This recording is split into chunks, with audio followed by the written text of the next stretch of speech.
ইয়া বুনাইয়া লা তুশরিক বিল্লাহি ইন্নাশ শিরকা লাযুলমুন আযীম।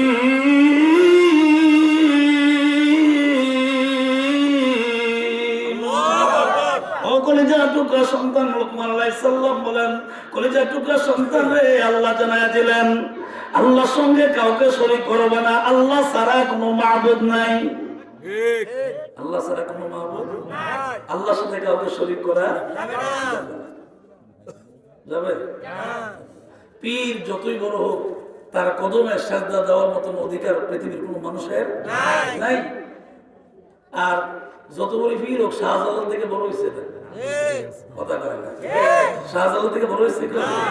এই শাহজালালের বাংলাদেশ, এই শাহপরানের বাংলাদেশ, রহম করো আল্লাহ বলেন, রহম করো আল্লাহ। ওলি আল্লাহর বাংলাদেশ, শহীদ গাজীর বাংলাদেশ, বলেন ওলি আল্লাহর বাংলাদেশ, শহীদ গাজীর বাংলাদেশ, রহম করো আল্লাহ, রহম করো আল্লাহ।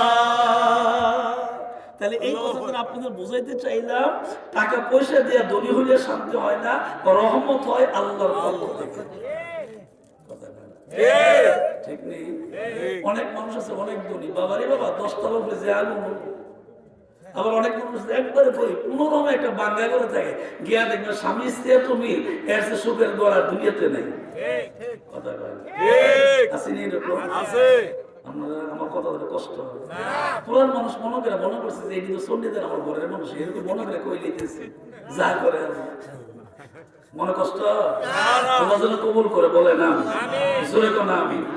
তাইলে স্পষ্ট বুঝতে পারলাম, কোরআন এবং সুন্নাহ দ্বারা বুঝতে পারলাম যে আল্লাহর পক্ষ থেকে আল্লাহ যে আমাদেরকে নিয়ামত দিচ্ছেন, এই নিয়ামতের শুকরিয়া আদায় করলে আল্লাহ আরো নিয়ামত বাড়ায় দেয়। আর যদি নিয়ামতের শুকরিয়া আদায় না করে, নাফরমানি করে, আল্লাহ তাকে অত জিল্লু মানতাসা জায়গায় জায়গায় তাকে বেজ্জতি করে। কথা কোন ঠিক নেই? আসল ভূমিকায় অনেক কথা বইলে বানাইছি, আসল মূল কথার দিকে যাই।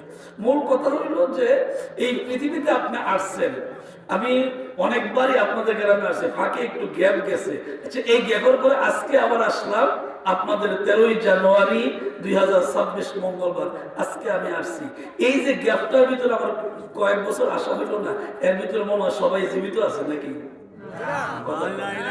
সবাই আছে? কিছু মানুষকে চলে গেছে, কারো ছেলে, কারো মেয়ে, কারো মা, কারো বাবা, কারো স্বামী, কারো স্ত্রী, কারো স্বাস্থ্য ভাই, কারো আপন ভাই। ঠিক কিনা? না?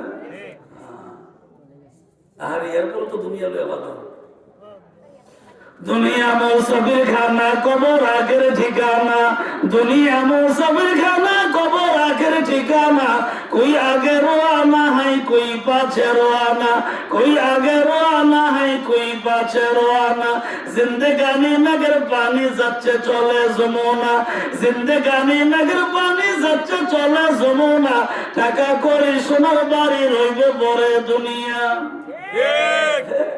শেখ মুজিবের সুনাম কম আছে, এক আঙ্গুলের ঠেলা 7.5 লক্ষ মানুষ করছে। বাইসে করে খবর আছে নি? খবর আছে কত বছর? 1975।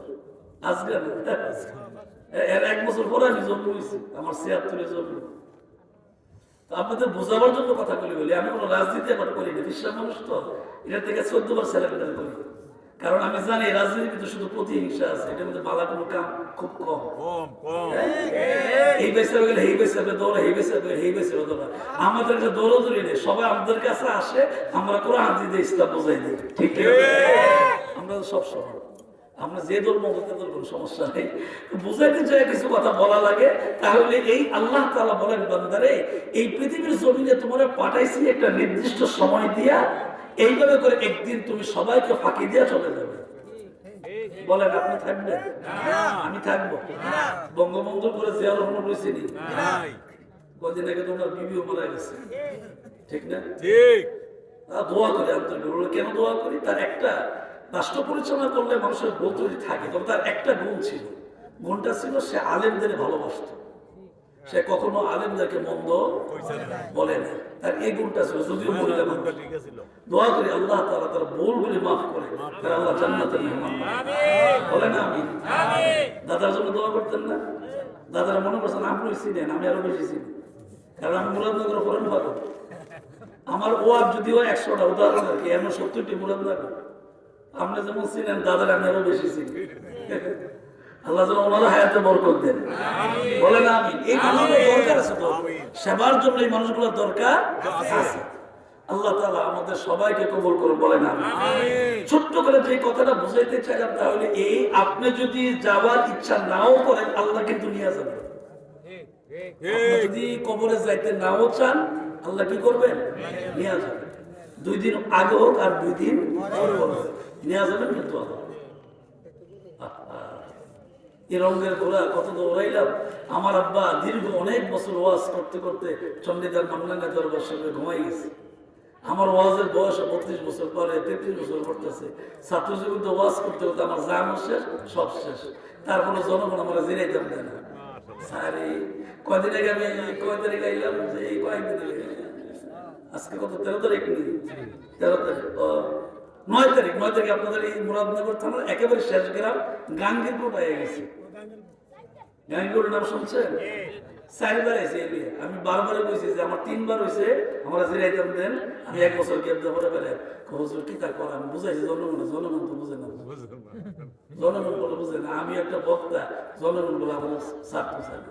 হ্যাঁ, আমার সে কত ভালো ভালো বক্তা আমার মধ্যে আছে, কি সুন্দর সুললিত কণ্ঠে ওয়াজ করে, মাগুমা মধুর মতন। ঠিক তাইলে বোঝা গেল আমি একটু দুর্বল হওয়ার পর আমার ভালোবাসে মানুষ অন্তর থেকে। ঠিক না? এই যে আলমগীর সাহেবুল্লাহ সাহেব আমরা সবাই মিলে আমার দাওয়াত দিন করেছেন, এটা কি আন্তরিক ভালোবাসা? আন্তরিক ভালোবাসা। যাক, মূল কথা থেকে বলি, কথা সময় পার হয়ে যায়, সময় তো কারোর জন্য অপেক্ষা করে না। মূল কথা থেকে যায়, আল্লাহ বলছেন বান্দারে তুমি যদি কবরে যাইতে নাও চাও আমি আল্লাহ তোমার কবরে নিয়ে যাবো। এসব তো নেই। 1 নম্বর মরণ হবে, এটা সত্য, খুব খেয়াল করেন। 1 নম্বর মরণ হবে সত্য।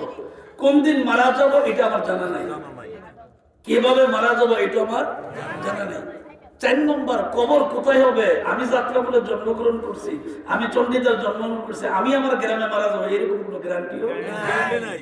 4টা বিষয়ের উপরে আমাদের অজানা। তারপরে তো দুনিয়ার বাহাদুরি, বাবারে আমার ঠেলা লয় কেনা। জিন্দেগানি মেঘের পানি যাচ্ছে চলে যমুনা, জিন্দেগানি মেঘের পানি যাচ্ছে চলে যমুনা। টাকা করি সোনার বাড়ি রইবে পরে দুনিয়া, টাকা করি সোনার বাড়ি রইবে পরে দুনিয়া। অসংখ্য নবীদের ভিতরে একজন নবীর নাম ছিল সুলাইমান আলাইহিস সালাম। বুঝে থাকলে বলবেন নাম কি? আবার কোন? সুলাইমান আলাইহিস সালাম। সুলাইমান আলাইহিস সালাম আকাশের নিচে জমিনের উপরে বাতাসের মধ্য দিয়া একটা তখ্তের উপরে চলে ঘোরাঘুরি করত। এই জন্য ওনার লকব ছিল তখ্তে সুলাইমানি। তখ্তে সুলাইমানি। তখ্ত দিয়া দুনিয়ার এক প্রান্ত থেকে আরেক প্রান্ত যাইত। আল্লাহ ডাক দেখো জিবরাইল রে, আমার পয়গম্বর সুলাইমান আলাইহিস সালামকে তুমি জানায়া দাও, সুবহানাল্লাযী আসরা বিআবদিহি লাইলাম মিনাল মাসজিদিল হারাম ইলাল মাসজিদিল আকসা।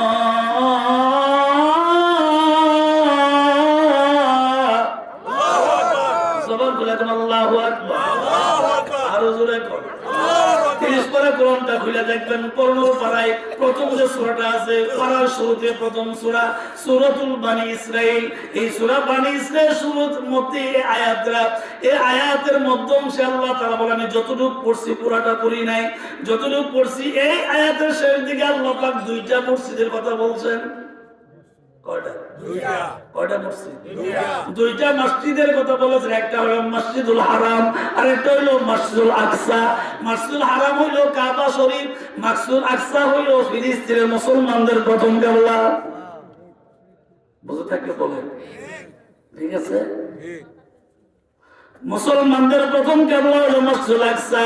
এরপরে আল্লাহ পাক বলেন, ও পৃথিবীর মানুষ তোমরা শোনো, আমি আল্লাহ তোমাদের জন্য কাবা ঘর বানাইলাম। ফালিয়াবুদু রাব্ব হাযাল বাইত আল্লাযী আত'আমাহুম মিন جوع وآمنهم من خوف জবান করে আল্লাহু আকবার। এই কাবা বানাইলেন মুসলমানদের কাবা, কাবা শরীফ বানাইলেন যেটাকে আমরা মক্কা শরীফ বলি। পৃথিবীর কোন মুসলমান ইমানদার যদি ওই জায়গায় যায়, 1 রাকাত নামাজ পড়লে 1 লক্ষ রাকাতের সওয়াব হয়। আসেনি আর কোনো না খাজারে তো দরবারে কবিরা খালি হাতে বন্ডামি আর চলতো না, কথা কয় না ঠিক কিনা জোরে কর। খাজা মাইনুদ্দিন চিশতি শামসুল আজমির রহমাতুল্লাহ আলাইহি উনি নিঃসন্দেহে আল্লাহর ওলি, কিন্তু ওনার নামে বন্ডামি চলবে না। উনি নামাজ পড়ছেন, উনি ওনার জবান দিয়ে যা বলছেন সাথে সাথে আল্লাহ কবুল করছেন। কথা ঠিক না ঠিক? নামাজ পড়া না নামাজ চাইরা?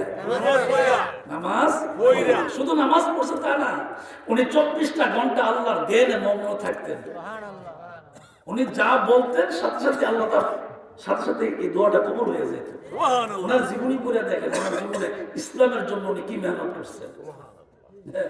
হিন্দু জায়গা দেয় না, হিন্দু মানুষ তো, আর দেশটাও তাদের দেশ ছিল, এই জন্য জায়গা দেয় না। শেষ পর্যন্ত উনি রাতের বেলায় ওই যে গোয়াল গরু বুঝেননি, খাস বাংলা যেটা আমাদের দেশে কি আপনার লাগে গরু যে রাখে, দুলাল ভাইটা দেখেছি গরু রায় মাশাআল্লাহ সুন্দর করে।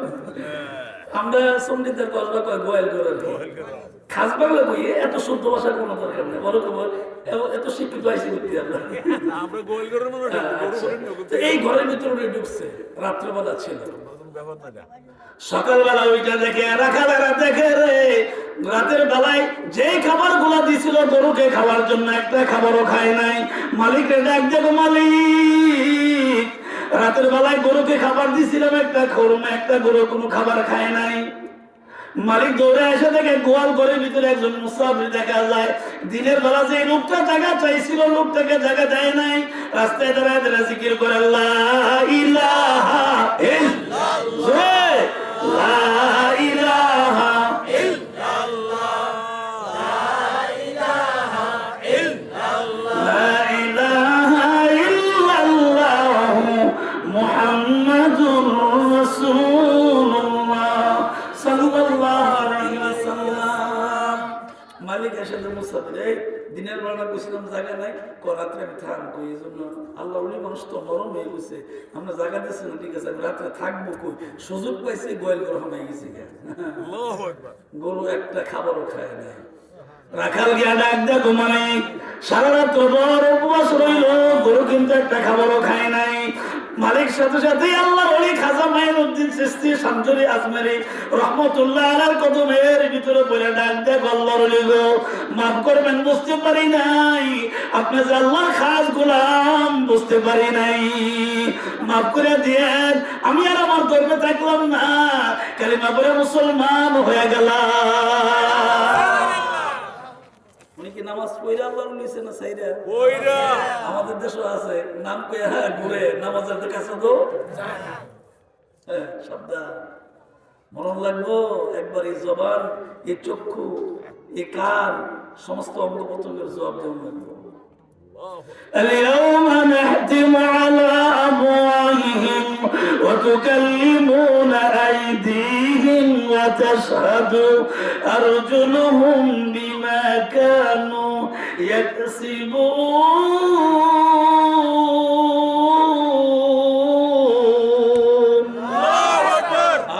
الله أكبر. তাইলে প্রত্যেকটা অঙ্গ প্রত্যঙ্গের জবাব দেওয়া হবে। মনে আছে সুলাইমান নবীর কথা? পয়গম্বর সুলাইমান আলাইহিস সালাম আয়াতের ভিতরে, এই আয়াতটা কিন্তু সুলাইমান নবীর জন্য নাজিল হয় নাই। আমি যে আয়াতটা বললাম এটা মূলত নাজিল হয়েছে বর্তমান আজকে রজব মাস, আমাদের প্রায় মোটামুটি আজকে 22 তারিখ শেষ হয়ে 23 তারিখ রাত্রে গোলা পার হয়ে যায়। আরবি তারিখের নিয়ম হলো দিনের বেলা 1 তারিখ, মাগরিবের পরে আরেক তারিখ। আল্লাহর হিসাব আগের দিন, আরে আগের রাত্র পরে দিন। দেখেন না চাঁদ উঠতে রোজা রাখে, আবার চাঁদ দেখলে রোজা ভেঙে গেল। আল্লাহর হিসাব হলো আগে রাত পরে এই 24 ঘন্টা, এটা হলো আল্লাহর হিসাব। আর আপনার আল্লাহ যতটুকু মগজ দিছে এই মগজটা হিসাব করে রাতের 12টা থেকে বড় রাতের 12টা মধ্যে একদিন। আমাদের মগজের হিসাব একরকম, আল্লাহর হিসাব সবচেয়ে সুন্দর। সুবহানাল্লাহ বলবেন। মূলত আগামী শুক্রবার 16 তারিখ, আগামী শুক্রবার কত তারিখ? 16 তারিখ। 16ই জানুয়ারি দিবাগত রাত্রে হইল 27, মানে 26 তারিখ দিবাগত রাত্রে। আগামী শুক্রবার হইল আরবি 26 তারিখ। 26 তারিখ দিবাগত রাত্রে হইল শবে বরাত। খেয়াল রাখবেন, বিশেষ করে আমরা হুজুর যারা তারা খেয়াল রাখা দরকার। কারণ ইমামের যে বলদের অবডরই করে, যে বলদের তো হুজুর যে মেরাজ গুলো করলো এরকম বলা মনে করে, এরকম বলা বলি করে, এটা বলা উচিত দরকার। কারণ আল্লাহ তাআলা তো নবীর একটা মর্যাদা দিয়েছেন এটা দিয়ে। সুবহানাল্লাহ। আসল মূল কথার দিকে যাই। আল্লাহ বলেন বান্দারে এই আয়াতের শেষ দিকে আমি আল্লাহ পাক দুইটা মসজিদের কথা বললাম। একটা মসজিদে ইমানদার নামাজ পড়লে 1 রাকাতে 1 লক্ষ রাকাতের সওয়াব হয়, আর একটা মসজিদে নামাজ পড়লে মুসলমানদের প্রথম কিবলা 1 রাকাত নামাজ পড়লে 50,000 রাকাতের সওয়াব হয়।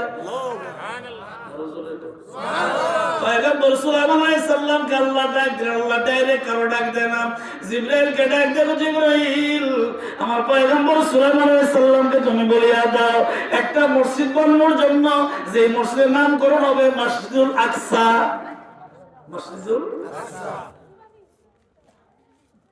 আল্লাহ কষ্ট নেই, আমরা কষ্ট এই যে ছোট মানুষ কষ্ট দিছে না কম দেখবেন কষ্ট কারে কয়, কত লোকের কি খুব খেয়াল করেন। খুব কথাগুলি খুব দামি কথা, হ্যাঁ কথাগুলি খুব দামি। পয়গম্বর সুলাইমান আলাইহিস সালামকে আল্লাহ ডাক দেয়, বলো পয়গম্বর সুলাইমান, জিবরাইল রে আমার পয়গম্বর সুলাইমান আলাইহিস সালামকে জানায়া দাও আমি আল্লাহর ঘর মসজিদুল আকসা তৈরি করার জন্য। পয়গম্বর আল্লাহর হুকুম মোতাবেক রেডি হয়ে গেলেন।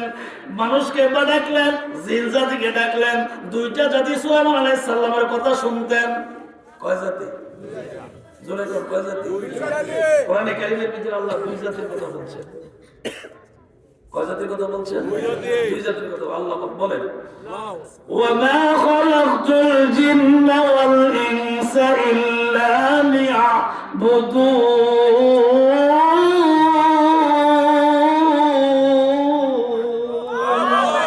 এই আয়াতের ভিতরে আল্লাহ পাক প্রথম বলছেন জিনের কথা, তারপর বলছেন মানুষের কথা। আগে বলছে জিনের কথা, তারপরে দুইটা জাতির কথা বললেন। পয়গম্বর সুলাইমান আলাইহিস সালাম দুইটা জাতিকে আহ্বান করলেন, মসজিদ তৈরি করা লাগবে, ঘটনা অনেক বড়। মসজিদ সুন্দর করে তৈরি করলেন। এমত অবস্থায় আল্লাহ পাক ডাক দিলেন জিবরাইল রে, আর দেরি করবেন জিবরাইল। পয়গম্বর সুলাইমান আলাইহিস সালাম মসজিদ আকসার সামনে লাঠিটা এইভাবে ভর করে দাঁড়ায় দাঁড়ায় মসজিদ আকসা দেখে। আপনাদের এলাকার কথা কইতে না, দেখবেন জমিনে যদি কোনো কাজের লোক কাম করে আলমীর সামনে দাঁড়ায় দেখে, জমিনের মালিক দেখবেন কাম করে লোক গরিব হবে, মালিক দাঁড়িয়েছে আলমীর সামনে আছে, ভাই দেওয়া যেত না, মানানি দাঁড়িয়েছে, ভাই দেওয়ার কোনো সুযোগ। আল্লাহ কয় দুনিয়ার জমিনের মালিক তাও কোনো মূল মালিক না, এটাও নকল মালিক। মূল মালিক হইল আমার আল্লাহ। জোরে কোনকে? মূল মানে নকল মালিককে দেখে তুমি কাজ করো। আমি আল্লাহ যে মূল মালিক, তোমার রাতের বেলা দেখি দিনের বেলা দেখি, আমার জন্য কি তোমার ভয় লাগে না? তুমি যে রাতের বেলা কি করো এটাও তো আমি আল্লাহ দেখি। দিনের বেলা কি করো, রাতের আধারে কি করো, দিনের আলোতে কি করো, 24টা ঘন্টা আমি আল্লাহ দেখি। আমি আল্লাহ হলো তোমাদের মূল মালিক। আমি যে দেখি এটার বেলা কি তোমার ভয় লাগে না? কথাটা কি আমি কইছি না আল্লাহ কইছি? পয়গম্বর সুলাইমান আলাইহিস সালাম লাঠিয়া বর করে বাইতুল মুকাদ্দাসের দিকে তাকায় রইছে। একটা কারণ হইল রাজমিস্ত্রি ঠিকভাবে কাম করে। রাজমিস্ত্রির কোনো মনে খারাপ নবী দ্বারা কইছে, এই না কোনো কিছু করলে লাড়ি দিয়ে একটা দিব সোজা করে নেবে। দোস্ত মরার পরে সোজা হয়েছে, আগে হয়েছে সোজা আগে। সুলাইমান আলাইহিস সালামের হায়াতের বেলা যখন শেষ হয়ে গেছে, লাঠি বর করে দাঁড়ায় রইছে। আল্লাহ আজরাইলকে ডাক দেব, আজরাইল রে দেরি করবে না আজরাইল, পয়গম্বর সুলাইমান আলাইহিস সালামের রূহটা কবজ করে ফেলো। আরো জোরে সাল্লামের রূহ কবজ করবেন, নবীরই আল্লাহ ছাড়ছে না, আমরা ছেড়ে দেব নি? আমারে মরণ মরণ বাবারে মা ও যাত্রা করে মা বোন খুব মনোযোগ দিয়ে শোনেন, মরণ যে স্বামীর সংসার এত সুন্দর করে এত কষ্ট করে করেন গো মা, আমি জানি গো মা, যেহেতু আমি বিবাহিত, আমার ছেলে মেয়ে আছে, আমি মানে এই বিষয়ের উপর আমার যথেষ্ট জ্ঞান আছে। একজন মা পরিবারের জন্য যত কষ্ট করে এই কষ্ট কেউ করে না, ঠিক কিনা জোরে বল? আমি না কতক্ষণ কাম করে আই পড়ি আর কি, মনে করে আমি ওয়াজ করে গেলাম, বেটার মতো গাড়ি যাবার কেউ শেষ, হ্যাঁ, অথবা চাকরি কতক্ষণ করে গেলাম বা যে কোনো একটা কর্ম করে গেলাম, কিন্তু মা যে আমার স্ত্রী কোন, আমার মা কোন, যে বোন কোন, যে কোন, একটা মহিলা ঘুম থেকে উঠে ওই পরের রাতের বেলায় ঘুমানোর আগ পর্যন্ত ডিউটি চলতেই থাকে। এরপর আমরা কত সার ওই পানি টাইম না তো আমরা মতো আজারে বলেছি বেড়ি বানিয়ে নিয়েছি, কি অর্ডার করে, গরম গরম অর্ডার।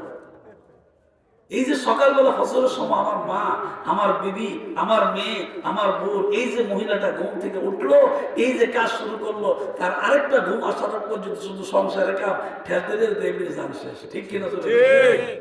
এই জন্য নবীজি বিবিদেরকে এই জন্য আদর করতেন, শুধু আদর করতেন না, নবীজি বিবিরা যে গ্লাসটা দিয়ে পানি খাইতেন, ওই গ্লাসের মধ্যে মুখ লাগায় নবীজি নিজে পানি খাইতেন।